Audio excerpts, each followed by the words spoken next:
certainly is. Trevor Scales, Kevin Connors holding you down for another hour. We're here taking you right up to that highly anticipated tilt out at Omaha between LSU and Arkansas. A couple of gigantic SEC powerhouses having at it. Much anticipated game in Omaha. But speaking of much anticipated, 5 games with the injury, the quad, keeping Caitlin Clark on the sidelines. But Trevor, she was back today for an enormous run with the previously unbeaten New York Liberty. Sabrina Ionescu, K27, although it felt like that was like 30 as well. What? 31 there again. So just continue to build, get better every single day, but this is a good one for us.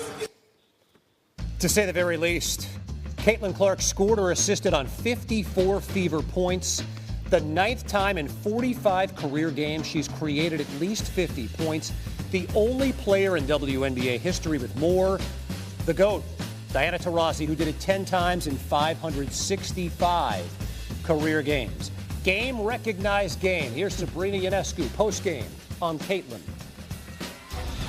I think we just gave her too many easy ones. Obviously, she has great range, and her ability to get her shot off is really impressive, especially with missing some games. And so obviously on a personal level, I'm really happy to see her back out on the court, healthy, feeling good, because obviously it's important for them. But just for her, I'm happy she's back.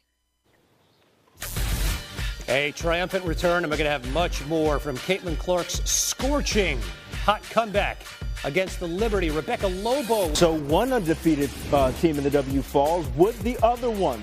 Sparks visiting the undefeated Lynx on Saturday. First quarter, Nafisa Collier going to work. Turnaround, knockdown. The Lynx up 24-8 at that point.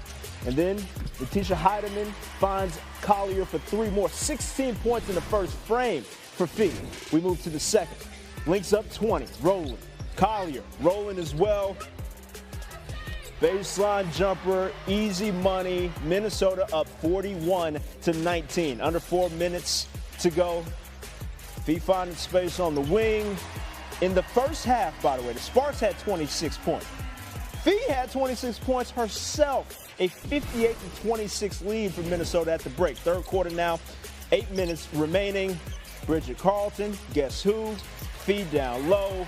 That's all good. And then a minute later, Collier once again inside, scored 32 points for her. Lynx win 101-78. Now, the Stanley Cup final has been a different level of. Welcome back, Caitlin Clark. Missed 5 games with a quad strain. The Fever went 2-3 without their superstar. It was the first time since high school that Clark missed games because of injury. Welcoming in the defending champion Liberty.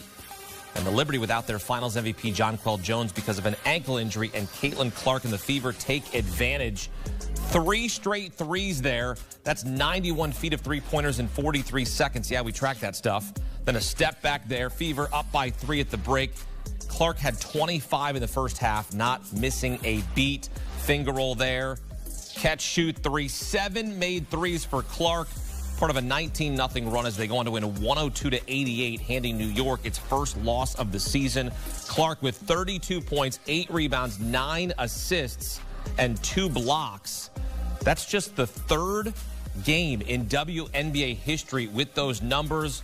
Welcome back, Caitlin Clark. MVP favorite Nafisa Collier and the Lynx hosting the Sparks on CBS, and Collier had a heck of a day.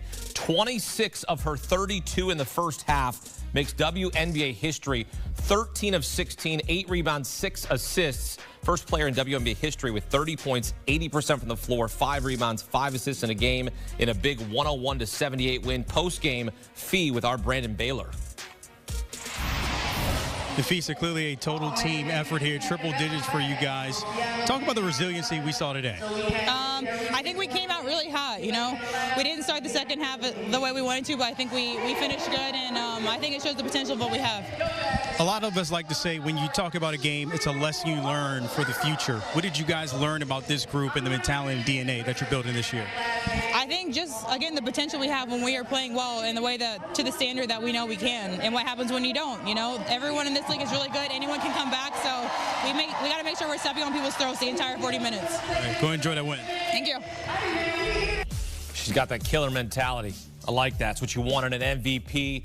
Nafisa Collier having herself a game, 32 points on 13 of 16, 8 rebounds, 6 assists. Again, the first player in WNBA history with 30 points on 80% shooting, 5 rebounds, 5 assists in a game. The Lynx off to a 10-1 start, tied for their second best start in franchise history. They lost to the Liberty in last year's WNBA Finals, trying to get back there and win it this year. CBS Sports HQ presented by AT&T. Connecting changes everything. Welcome in CBS Sports WNBA analyst Erica Ayala. Caitlin Clark returns, helps the Fever hand the defending champion Liberty their first loss of the season. Clark was excellent. 32 points, 8 rebounds, 9 assists, had a couple of blocks. Erica, what stood out to you in her first game back? For me, what stood out is that she emptied the tank. You know, I was on HQ earlier in the week talking about Paige Beckers, like, oh, you know, maybe she'll kind of, you know, slowly integrate in. We heard pre-game Caitlin Clark talking about that she doesn't believe in minutes restrictions. Both of these rookies today, after missing time, absolutely hit the ground running. Caitlin Clark, as we noted in the highlights, being able to just shoot at a ridiculous clip from distance, electrifying a crowd that is already excitable about basketball this time of year. And this was just a good performance from Indiana overall. 20 bench points, I think, is one of the differentiators in this game for sure. And you've got to give some, I almost said stick taps. I'm in hockey mode now. You got to give some credit to Sydney Colson and Lexi Hall. I thought they executed very well in very key moments of the game to stunt what the New York Liberty were trying to do. And again, Caitlin Clark leading the way with 32 points, just a fantastic return to play and exactly what Indiana, I'm sure, was hoping for from their young star. Erica, how do you evaluate this win? Yeah, you get Caitlin Clark back, and it's nice to have her. You get Sophie Cunningham back in the lineup as well. But the Liberty did not have Jonquel Jones, the reigning finals MVP. So when you look at it on a whole, they weren't at full strength as well. You know, and that's definitely something that both teams are going to, I guess, calculate when they think about this game holistically, because they both are going to have post-game aspirations. However, that's the hand that was dealt to the New York Liberty. They were also without Leonie Febish. However, last time these two teams played, Febish got injured really early in the game, and New York had to do without her. That being said, how the Indiana Fever were able to once again just get New York out of sorts by having them switch a lot. I think the communication, the execution for New York wasn't as stable. And I think what we did see is that the New York Liberty, I think especially defensively on helping, they rely on Jonquel Jones to clean up a lot. And I think that's something that they're going to want to go back to the board, look at, even when Jonquel Jones does come back to this New York squad. Caitlin Clark, meantime, has the second best odds to win WNBA MVP at plus 310, behind only Nafisa Collier, who's an overwhelming favorite already at minus 420. Collier also poured in 32 points, but she was nearly lights out, Erica. 13 of 16, leads the league in scoring. We know Collier's on a mission after how last season ended, losing in the finals. What are we witnessing from Fee to start this season? I mean, we heard that conversation with Brandon. We've got to keep, you know, the pressure on their necks. That is cutthroat. This version of Nafisa Collier has all of the finesse, all of the just instincts that we've seen throughout her career, but there's more edge. There's more determination behind what Nafisa Collier is doing. And we heard from, of course, our great broadcast team that she also has been setting goals in the last handful of seasons. Defensive Player of the Year was on there. I've been talking a lot about her 50-40-90. She's actually better than 50-40-90 from the floor, from the perimeter, and the free throw line, respectively. Those are all goals. And so she's hitting her goals. She's in perfect stride, and she seems unstoppable right now. First play.